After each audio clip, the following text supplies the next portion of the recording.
Muchas gracias por la presentación, Liliana. Muchas gracias al Comité Científico por permitirme compartir este espacio con colegas y amigos.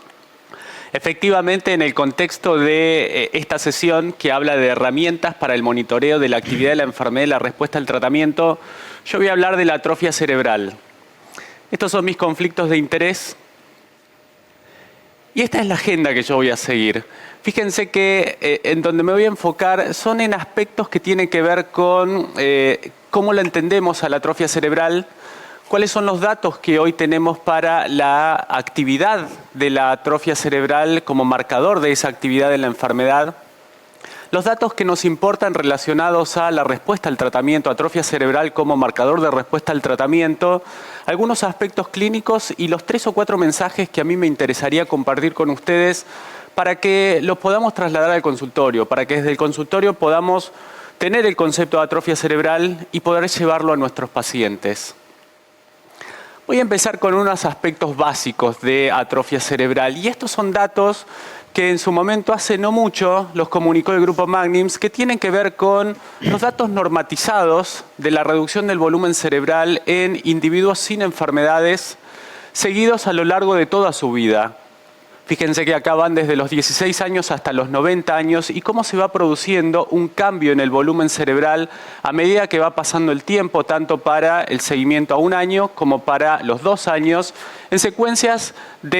con resonadores en un teslaje de 1.5 como de 3 Tesla. O sea que tenemos datos normatizados que nos muestran cómo son los cambios del volumen de cerebro en individuos sin enfermedades, en donde se ve sobre todo a partir de los 60 años una reducción que es un poco más importante de la que vemos previo a esa edad.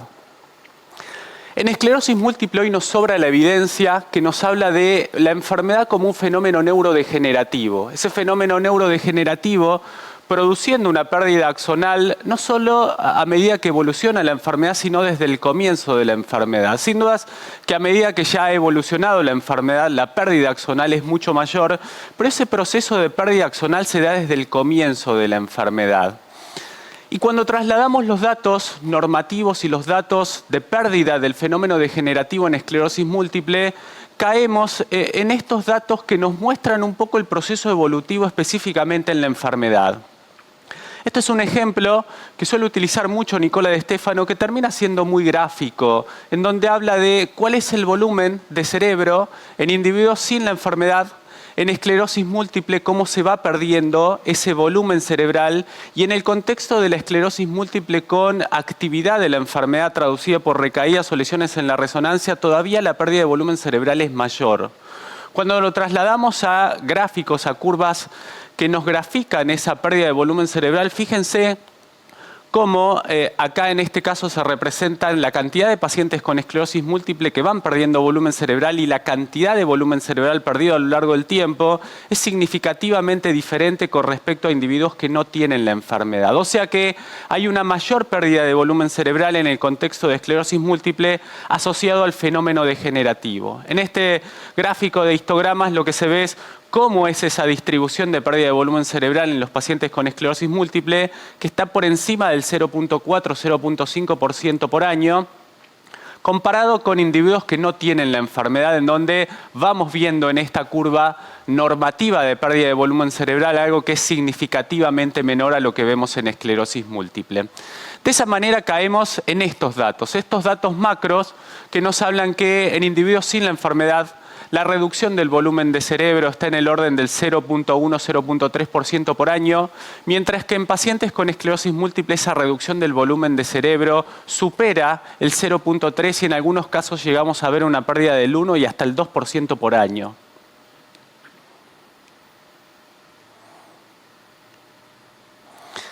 ¿Qué hay atrás entonces de esta reducción del volumen cerebral medido por atrofia cerebral? Y esto es importante, el concepto de entender de qué estamos hablando cuando hablamos de atrofia cerebral. A través de, en definitiva, atrofia cerebral es una técnica de medición. Lo que nos está representando la atrofia cerebral es el fenómeno neurodegenerativo, la pérdida axonal, la pérdida de mielina, y este fenómeno que hoy entendemos es responsable en gran parte de la acumulación de discapacidad y la irreversibilidad de la enfermedad en esclerosis múltiple. 2 palabras respecto a la forma de medirlo.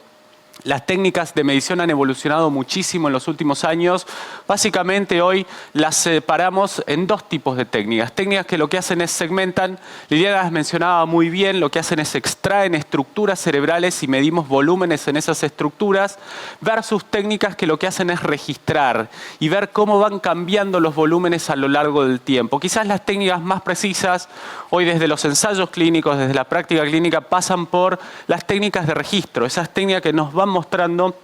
cómo es el fenómeno de reducción del volumen de cerebro de una manera dinámica, a lo largo del tiempo, cómo se va reduciendo el volumen cerebral. Dos palabras relacionadas a, entendemos el concepto de atrofia cerebral como ese biomarcador del fenómeno degenerativo, pero hay otros factores que puedan influir y darnos datos de la reducción del volumen cerebral y no precisamente porque se esté neurodegenerando el cerebro. Tienen que ver con estos confundidores a la hora de medir el volumen cerebral. Hay múltiples de estos factores, los más importantes pasan por factores fisiológicos, el nivel de hidratación del paciente, la edad del paciente, el volumen corporal, factores relacionados con la enfermedad, cuánta actividad inflamatoria tiene el paciente, cuántas lesiones al momento de hacer el análisis realzan con contraste, factores relacionados con las técnicas de medición, factores de implementación, es decir, que hay ciertos aspectos que tenemos que tener en cuenta a la hora de hacer una interpretación de la reducción del volumen de cerebro. Dos factores que me gustaría prestar atención tienen que ver con esto, con el fenómeno de pseudoatrofia, esta reducción del volumen de cerebro que no se debe a un fenómeno degenerativo per se, sino a que se va yendo el fenómeno inflamatorio. Esto está graficado de una forma muy clara en este análisis de Freedoms, el ensayo clínico que evaluó la eficacia de fingolimod versus placebo, en donde lo que se puede ver es cómo aquellos pacientes en los cuales no se los discriminaba por lesiones GADO positivo, lesiones con realce al momento del análisis versus pacientes que quedaban afuera del análisis si tenían lesiones que realzaban, producen una reducción del volumen de cerebro que es significativamente mayor cuando se incorporan los pacientes que tienen lesiones que realzan versus los pacientes que quedan afuera en el contexto de no incorporar lesiones con realce. O sea que el realce y el componente inflamatorio puede confundir y sesgar la medición de la atrofia cerebral y de ahí la importancia de tenerlo en cuenta para no interpretar una atrofia que no es tal, sino que lo que estamos viendo es un fenómeno inflamatorio que se está resolviendo. Por supuesto que los aspectos técnicos también son importantes y de ahí múltiples grupos trabajando para establecer cuáles son las secuencias, la forma de adquisición de las imágenes y cómo deben ser analizadas las imágenes. En resumen de esta etapa relacionada a los conceptos básicos de atrofia, tenemos que entender que atrofia cerebral es una medida que nos está hablando del fenómeno degenerativo, pero que más allá de hablarnos del fenómeno degenerativo hoy podemos caer en estos confundidores que nos puedan incrementar la medida de atrofia y no per se por el fenómeno degenerativo, sino por un fenómeno de hidratación, por aspectos técnicos relacionados con la medición, por comorbilidades que las tenemos que tener en cuenta. Es decir, es una medida importante, pero hay que contextualizarla y ver que podemos caer en estas dificultades que tenemos que contemplar a la hora de hacer una interpretación. La atrofia cerebral es un biomarcador de actividad de la enfermedad y es un biomarcador de respuesta al tratamiento. En los últimos años hemos comprendido mejor el fenómeno inmunopatológico en esclerosis múltiple. Acá podemos ver cómo al comienzo de la enfermedad el componente inflamatorio que predomina, más allá de que hay un componente degenerativo que va incrementándose a lo largo de que la enfermedad progresa, mientras que el fenómeno inflamatorio va reduciéndose. Hay una compartimentalización del fenómeno inflamatorio, el fenómeno de atrofia se incrementa, la formación de folículos linfóidos se acelera, intrasistema nervioso central, es decir, se van generando transformaciones a medida que la enfermedad va evolucionando. Pero sin dudas tenemos en claro que hay una estrecha correlación entre inflamación y neurodegeneración, y esto se da desde el comienzo de la enfermedad. De hecho, tenemos evidencia de que esta reducción del volumen de cerebro es independiente de los fenotipos. La podemos ver de una forma sostenida entre los distintos fenotipos de la enfermedad y si bien tiene un componente inflamatorio, tiene un componente per se de la enfermedad de degeneración que está presente en todos los fenotipos, incluso en instancias en donde la enfermedad es preclínica. No tenemos síntomas, como es el síndrome radiológico aislado, no tenemos alteraciones desde el examen físico, pero ya estamos viendo una diferencia diferencia volumétrica que se manifiesta con respecto a individuos que no tienen lesiones en la resonancia y que es parecida a lo que vemos en un síndrome clínico aislado. O sea que el fenómeno degenerativo, evidenciado desde el lado de la medición de atrofia cerebral, está presente en todas las instancias, independientemente de los fenotipos, e incluso lo tenemos presente desde previo a la manifestación clínica. Y hoy tenemos muchísimas evidencias que nos muestran que hay un alto correlato desde la mayor atrofia cerebral desde el comienzo de la enfermedad y el impacto físico. Los pacientes que tienen una mayor atrofia, un porcentaje de atrofia que supera el 0.4-0.5% por año, tienen un cambio del EDSS que es significativamente mayor que aquellos pacientes en los cuales la tasa de atrofia es menor al 0.4% por año, así como hay un alto correlato con el impacto cognitivo. Los pacientes que tienen una tasa de atrofia que supera el 0.4-0.5% por año tienen un mayor impacto sobre la cognición que aquellos individuos cuya tasa de atrofia es menor al 0.4-0.5% por año. O sea que hoy la correlación tanto física como cognitiva es bastante clara desde la asistencia. En los últimos años también han aparecido evidencias que nos muestran esto, cómo hay una progresión silente de la enfermedad. Esa progresión silente que vemos, que no se traduce clínicamente al comienzo, pero que sí hay una traducción clínica después, que es esa traducción de la progresión y la entrada a una forma secundaria progresiva, cuando la vamos a ver molecularmente, tiene un volumen de una reducción del volumen de cerebro que es significativamente mayor que aquellos individuos cuya progresión silente es menor, o eventualmente en aquellos pacientes en los cuales siguen teniendo recaídas y no tienen progresión silente. O sea que la reducción del volumen de cerebro tiene una traducción desde la progresión y la acumulación de discapacidad física y cognitiva que hasta en algunos casos se asemeja a lo que pasa en individuos con formas secundarias progresivas. En este trabajo lo que se ve es cuál es la reducción del volumen de cerebro en individuos que tienen formas secundarias progresivas, donde prácticamente no difiere con aquellos pacientes que tienen un fenotipo recaída-remisión, pero tienen una progresión silente, y en donde sí tenemos una diferencia desde el EDSS. Fíjense que el EDSS es significativamente menor en el fenotipo recaídas, pero que tiene una progresión silente con respecto a la forma secundaria progresiva, pero la reducción del volumen de cerebro prácticamente no es diferente. O sea que esta reducción del volumen de cerebro, medida desde la atrofia cerebral, está presente desde el comienzo y es una manifestación de la actividad de la enfermedad. En este análisis muy interesante presentado por el grupo de capos del análisis de ópera 1 y ópera 2, lo que se puede ver es cómo un 25% de los pacientes ingresados al ensayo clínico tuvieron una acumulación de la discapacidad sostenida a 3 y 6 meses. Y que en el 18% de los pacientes que tuvieron esa acumulación de la discapacidad, la causa estaba dada por la progresión independiente de las recaídas. Es decir, no dependía de las recaídas esa acumulación de discapacidad, y esa progresión independiente de las recaídas se traducía desde una mayor atrofia cerebral desde el comienzo del análisis. O sea que la reducción del volumen cerebral desde la medición de la atrofia nos está manifestando el fenómeno degenerativo y en definitiva va a tener esa traducción clínica que va a hacer la acumulación de discapacidad física y cognitiva en el mediano y largo plazo. ¿Qué datos tenemos respecto a la respuesta terapéutica? Y en este sentido, casi todos los ensayos clínicos, de una forma directa, incorporando la medición de la atrofia como una medida de resultado, desde un lado indirecto, aquellos ensayos clínicos que no habían incorporado la atrofia cerebral, fueron a evaluar si tenían un impacto en reducir la atrofia cerebral. Dentro de ese análisis, llevó a una precisión en la identificación de esa medición de la atrofia, es que hoy incorporamos la medición de la atrofia cerebral como una medida de resultado. Liliana lo mencionó en algunos casos como medida de resultados secundarios. Hay distintos ensayos clínicos fase 3 que incorporan la atrofia como una medida de resultado secundario. Pero en el contexto de ensayos clínicos fase 2 e incluso algunos fase 3 hoy en día, la medición de la atrofia cerebral es una medida de resultado primario. En este caso son 2 ensayos clínicos fase 2 en donde la medición de la atrofia cerebral constituye la medida de resultado primario para evaluar la eficacia de la intervención. Este es el análisis de María Pía Sormani, el metaanálisis en donde se puede ver cómo la medición de la atrofia cerebral se convierte en una medida de resultado de respuesta al tratamiento. Lo que pueden ver en estos gráficos es cómo disecando la frecuencia de lesiones en la resonancia, atrofia cerebral y lesiones en la resonancia. En este caso es específicamente los distintos ensayos clínicos que evaluaron atrofia cerebral. La menor atrofia cerebral se asoció con una menor acumulación de discapacidad física,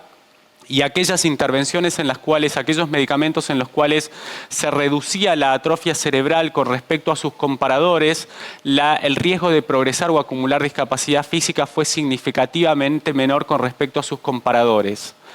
Al entender este tipo de intervención y estas medidas de resultado de menor atrofia con intervenciones más eficaces que terminan reduciendo el riesgo de progresión física y cognitiva, es que las medidas de resultados de atrofia cerebral empezamos a incorporarla o tenerla en cuenta como medida de resultado de respuesta al tratamiento. ¿Cómo lo vemos desde el consultorio? Este es un ejemplo tomado del grupo Magnims, específicamente del grupo de Barcelona, en donde lo que se puede ver es un paciente con un diagnóstico de esclerosis múltiple que comienza un tratamiento. En ese comienzo del tratamiento tiene una preservación del parénquima cerebral, del volumen cerebral, una reducción de la aparición de nuevas lesiones en la resonancia, y a partir del 2014 empieza a tener actividad más allá del tratamiento y una interrupción del tratamiento, y lo que se ve es un incremento de la actividad en las secuencias convencionales de resonancia y una reducción significativa del parénquima cerebral. Esto es un poco la traducción de cómo la medición de atrofia cerebral nos está hablando de la actividad de la enfermedad y cómo nos va a hablar de la respuesta al tratamiento a partir de los ensayos clínicos y a partir de la práctica clínica. Todo esto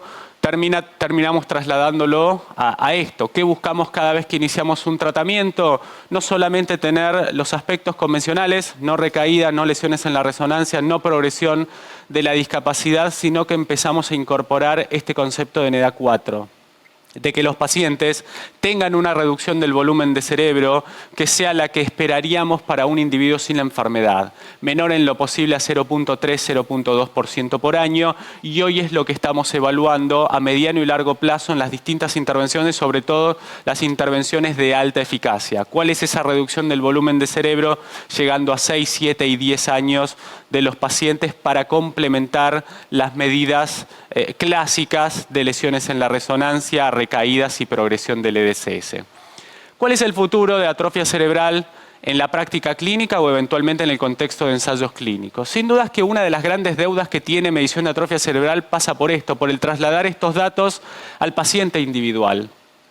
Muchos proyectos de investigación y muchos trabajos han intentado establecer cuál es ese punto de corte que nos tenemos que apoyar para establecer si un paciente por encima de esa reducción del volumen de cerebro por año está entrando en una zona de riesgo de mayor acumulación de discapacidad física cognitiva o una no respuesta al tratamiento, y cuál es ese punto de corte por debajo. Hoy tenemos precisión con respecto al 0.4% por año. Una reducción menor al 0.4% por año nos daría un cierto margen de seguridad. Una reducción por encima de ese 0.4% por año nos empezaría a quitar ese margen de seguridad, pero no lo podemos trasladar al paciente individual, porque tendríamos que evaluar paciente por paciente la historia del paciente, la respuesta al tratamiento y sobre todo los tratamientos que están utilizando. Por eso es que esta parte de trasladarlo al paciente individual es uno de los issues pendientes. Y por otro lado, el poder utilizar estas herramientas desde el lado pronóstico. Hoy tenemos evidencia que nos dicen que cuando el paciente se atrofia por encima de un determinado porcentaje, hay mucho más riesgo de que siga teniendo actividad. Pero no podemos trasladar qué porcentaje y cómo, combinándolo con otras medidas, lo llevamos a cada paciente para tomar una decisión específica en el paciente individual. Sin duda que el aspecto técnico es el otro punto sobre el cual más hay que trabajar para poder conseguir la diseminación del uso de atrofia cerebral desde el consultorio. A modo de conclusión, creo que los 2 o 3 mensajes más importantes de esta charla tienen que ver con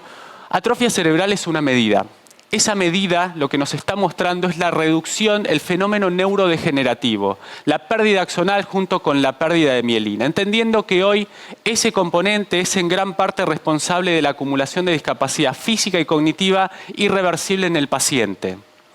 Las técnicas de medición han evolucionado muchísimo en los últimos años y se han ido mejorando. De todos modos, hay ciertos aspectos que no hemos podido resolver y que de ahí no las podamos implementar tanto en la práctica clínica. Sobre todo, el del paciente individual, cómo trasladar estos datos a la toma de decisiones.